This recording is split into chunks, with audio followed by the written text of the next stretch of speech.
Let us disprove Darwin for non-scientists. Very smart reasons that disprove evolution for us dummies. Things smart people know. Darwin for Dummies. So I was looking at this, I was doing research. I was looking at this gentleman who did a TED Talk about Darwin, Darwin's theory, and he said it should have been believed fact. And he goes back and he just, it's frustrating because it's Darwin is for dummies. You got to really think about the facts involved in this, but Darwin is for dummies. He is past the year 2000. This man should never have believed in Darwin's theory of evolution. It really is a false theory. And so I'm going to give some ideas here. They're taken from other places, but I've really thought about it, and you know, this man just arrogantly, Darwin didn't know about the DNAs, and he didn't know about amino acids, and he didn't know about proteins, and he didn't know, if he had, he'd have mathematically probably worked out that it's impossible, what he's saying. And he didn't know that time is the enemy of Darwin's evolution, not the favor. He knew there were flaws in his own theory, and he said, you know what, it'll be proved in time. But the complication of it is astounding, and they word it really well. But I just wanted to do that series that says the Darwin theory is for dummies.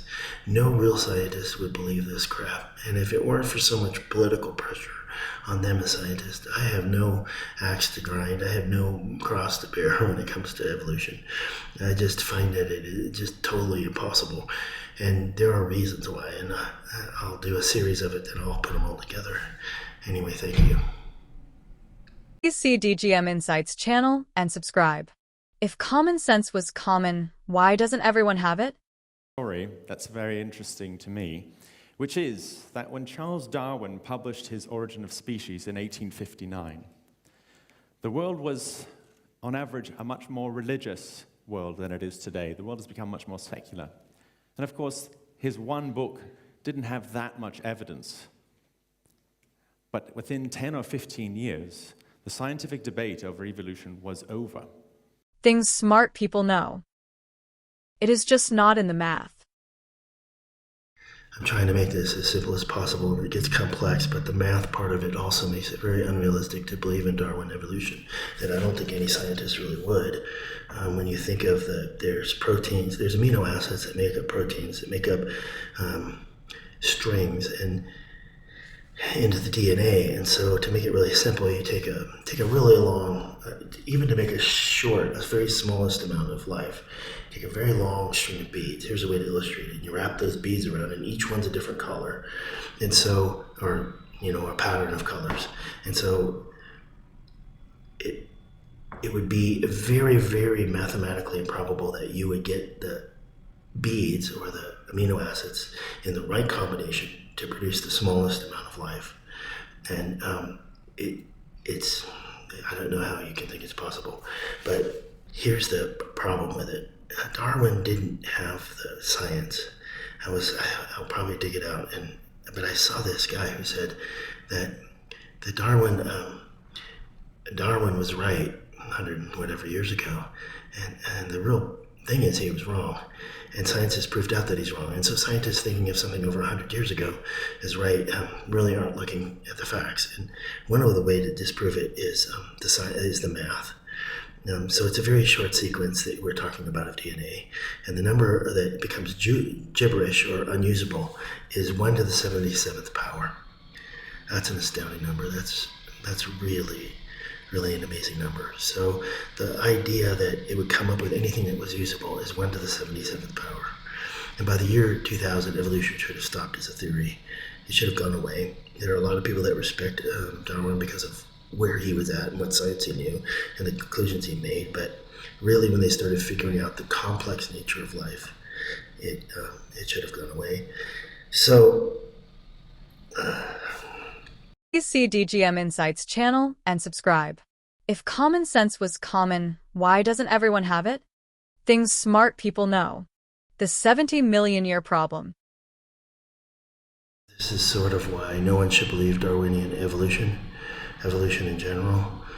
There are some major points, and they should not have believed evolution past the the beginning of the year 2000. There are so many scientific and mathematical and evidentiary ideas that they shouldn't have continued that theory of evolution. Then you have these people still promoting it as the only fact of the beginning of life, but there are some major holes in it that makes it extremely unlikely to be true.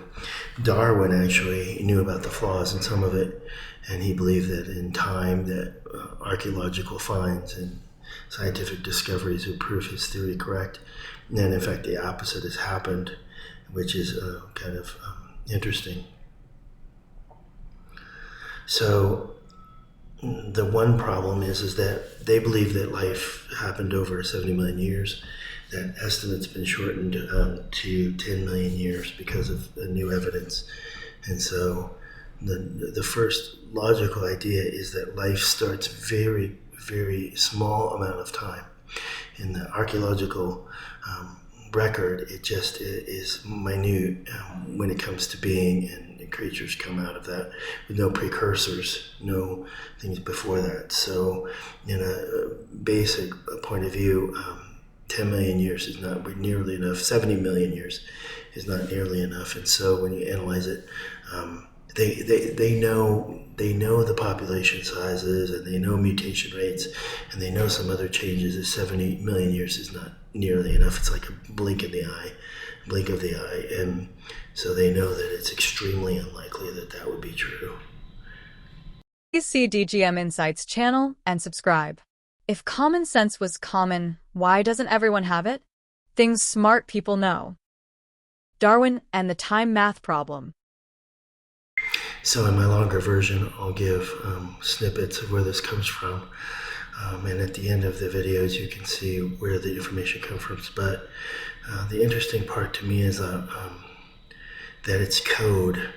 That if you think of DNA and even just the proteins and the amino acids as a code, it makes it very unlikely that they could do it in 70 million years or more. It'd be like asking a chef to go in. He's going to cook a perfect meal, and he would have to take all the ingredients of the perfect meal, put them all together, bake them, and put them to make a sizable 5-course meal. And it takes 3-4 hours. And then you basically are saying that if you believe this, that process happened in 30 seconds. Now, it seems like a different idea to think of 10 million years as 30 seconds, but in the complications of this ratio, it's not very long at all. It would take far more than the 70 million years, because they know these mutation rates and the population sizes and what that means to the mathematics of it. They know how long this would take. It makes it very unrealistic, just the time involved, that evolution is possible. And again, Darwin thought that science would lay it out and prove it, and actually the opposite's been true, because it may even be less time than 10 million years. 10 million years might be far too much as to what happened to full amount of life on the planet. Now you're going to get people who go, oh no, it's a billion years and all that stuff. That's not true. Archaeology says no, that is not true. Please see DGM Insights channel and subscribe. If common sense was common, why doesn't everyone have it?